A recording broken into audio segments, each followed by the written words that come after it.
Aujourd'hui, au détour d'un livre, vous présente L'homme invisible de H.G. Wells, un classique du genre de la science-fiction. Un livre écrit et paru à la fin du XIXe siècle. C'est en hiver que l'étranger s'est installé à l'auberge du village d'Imping. Ses bandages, qui lui enveloppent entièrement la tête sauf le nez, d'un rouge vif, lui donnent un aspect étrange, assez terrifiant, et les langues vont bon train. On l'aurait peut-être laissé en paix s'il n'avait pas retardé le paiement de sa note, s'il n'y avait pas eu un vol mystérieux au presbytère.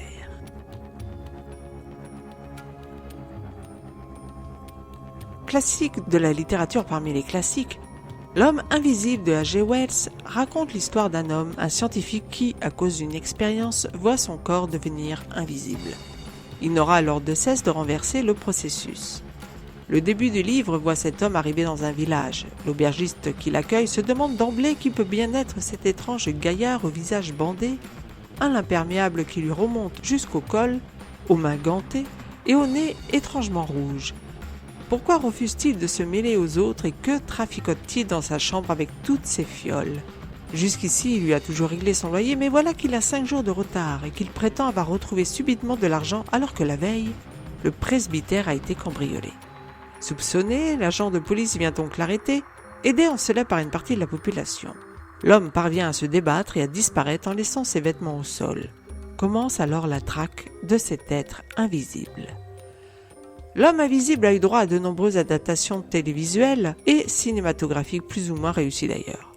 Dans son livre, H.G. Wells dépeint le désespoir d'un homme qui, dans un premier temps, a cherché à se faire un nom pour sortir de sa condition en se consacrant à ses études, afin de relever le défi ultime qui pourrait lui apporter la gloire.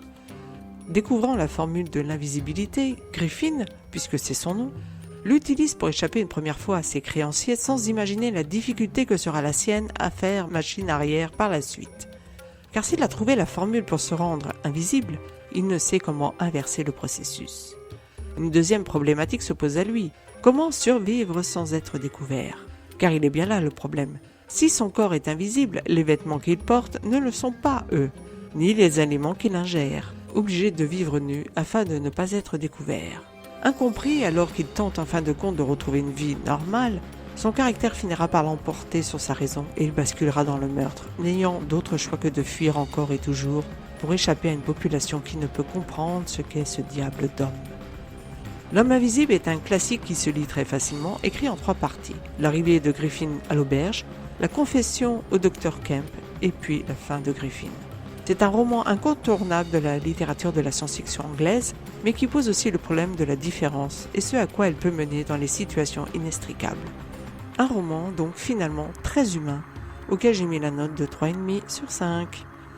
Si vous avez aimé cette chronique, n'oubliez pas de mettre un pouce vers le haut, de liker, donc de partager sur les réseaux sociaux afin de nous faire connaître et de vous abonner à notre chaîne si ce n'est déjà fait.